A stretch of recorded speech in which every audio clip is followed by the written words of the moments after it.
calling the action from the KP today are our guys, Peter Drury and Graeme Le Saux. Gentlemen, good to see you on Transfer Deadline Day. Hey, Ahmed.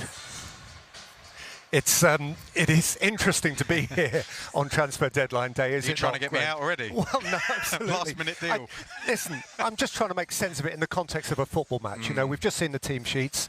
Leicester fans will see Tielemans is involved. He's not going anywhere. Fofana they knew was going. Manchester United fans see Ronaldo on the bench. They saw him get off the bus. Fantastic. He's still involved. Anthony's in. And it's all going on in the context of a football game. Yeah. How is it to be a player on a day like this? Well, I think for the players, for the coach, for teams that have been building their squads and maybe had done some fantastic recruitment, then losing players a year later, like Fofana, I think he's only played 37 games for Leicester, and you know, you look at someone like that and you think, right, I can build the defence around him for the next 5 years. He's gone, and indeed he's come in on transfer deadline day 4 or 5 games into the season. So it's a circus to me. It feels the noise and the distraction and the preparations, planning, and the pressure to get deals done shows in the ludicrous amounts of money that are being spent on players. I mean, you and I were talking about Manchester United and Anthony, £86 million, and they've become such enormous numbers. Chelsea are breaking the bank with players as well, and specifically tonight, I think, you know, Tielemans, has he had his head turned? How's he going to perform? How unsettling is that for Brendan Rodgers? Obviously, Ndidi coming into that midfield as well.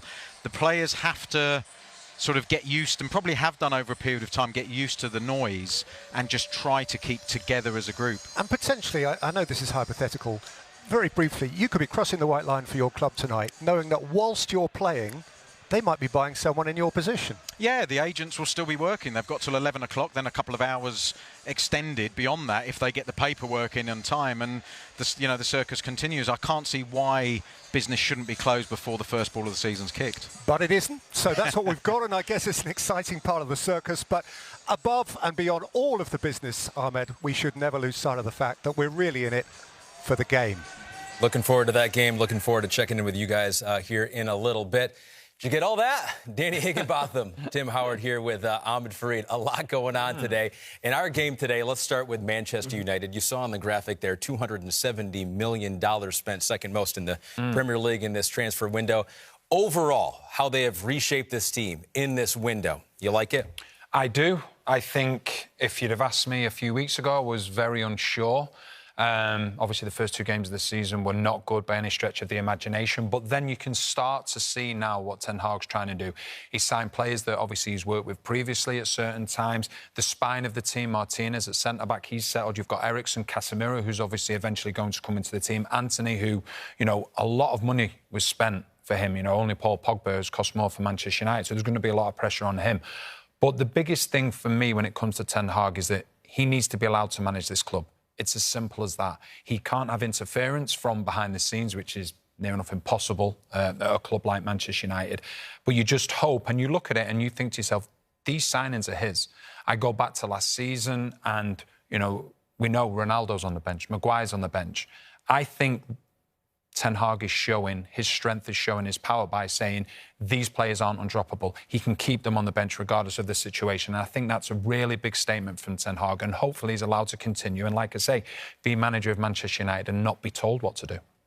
Well, it is Manchester United. There will be interference behind the scenes, but I'm in the same camp as Danny. I think this is a good transfer window. I do. I like Casemiro. I like Martinez. I like Malacia, Eriksen. Anthony, I think they're good signings. But make no mistake, this is a start. This is a start. Manchester United is no longer a title-winning club. They have to get back to that. Is it a complete rebuild? No. But essentially, players have come in and out of the door and managers have come in and out of the door. And there's just a collection of really talented players, but not really a team. And so that's what Ten Hag is tasked with, is bringing in players and gelling them with what they already have, which is a lot of talent, and figuring out the best way forward. Look, 2 losses on the spin, now 2 wins on the bounce. That's what this season is going to look like. I don't think they're going to compete for any titles anytime soon. I'm looking 2 years down the line.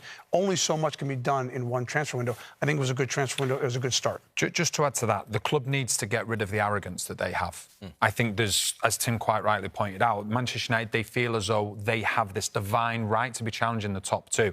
And I think there needs to be an understanding that This is a rebuild. We talk about the rebuild for so long, but no manager is able to go through with it. There has to be an understanding from the powers that be that this is going to take time. It's not just going to happen overnight, and each signing that you make is an extra brick that's going to complete the house eventually. So if you're reshaping the club right now, you have one player who you mentioned is on the bench here today, who has said before or indicated maybe he doesn't want to be there anymore. And the way that Ten Hag is playing him or using him maybe indicate they don't want him there anymore, but he's still there.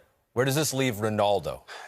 I'll be honest, it is fascinating to me. Fascinating that he is arguably the greatest player in the history of the game. He's got one of the most powerful agents in Jorge Mendes in the game, in the world. The club has said he can leave, and yet he's still there. It surprises me. I understand his desire to add to his Champions League totals, go somewhere else and play Champions League football. I know Napoli's been rumored, and Lisbon has been rumored, and yet he's still here, and then he's on the bench again. This doesn't get better for me, and I appreciate the fact that Ten Hag is being strong. Yes, absolutely, he's being strong, and he's saying it's my way. But the style doesn't suit Ronaldo. If this continues, I don't know if he finds his way back in the team. That, to me, is a problem. I don't see him back in the team. No. For completely the reasons that Tim's saying, which is... Why is he still there? Because you've got a problem or an issue where it's from Manchester United side of things are saying, if they're saying to Ronaldo, OK, you can go, but we're not going to give you anything to go. And then you've got Ronaldo, who obviously still wants to remain, wants to be playing Champions League football. He's probably not willing to accept, potentially, what other clubs are offering him. And the biggest thing is, and the biggest indicator, we're talking about one of the greatest players that we've ever seen, not just this generation, ever. We got the lineups a few minutes ago. My eyes straight away got diverted to the substitutes bench, because I wanted to see whether Ronaldo was on the substitutes bench or not. And that's how incredible it is. He's an unbelievable player, but the dynamics of this team don't suit Ronaldo. So I think it's a situation that's probably only going to get worse the less that Ronaldo plays. I mean, transfer deadline day is a crazy day. Anything can happen. Are we putting it past United or any other club out there to make a move in the last second day? I mean, he's on the bench in a game that's starting here in 45 minutes. I would be astounded if he was to move. Like you say, with football, you never say never, but I would be absolutely astounded. Hi there, I'm Rebecca Lowe, studio host for NBC's coverage of the Premier League. Don't forget to hit subscribe to watch more videos all season long. For even more Premier League content, from original series to live matches, head over to Peacock and be sure to tune in for Premier League mornings every weekend on USA Network and on Peacock. We will see you over there.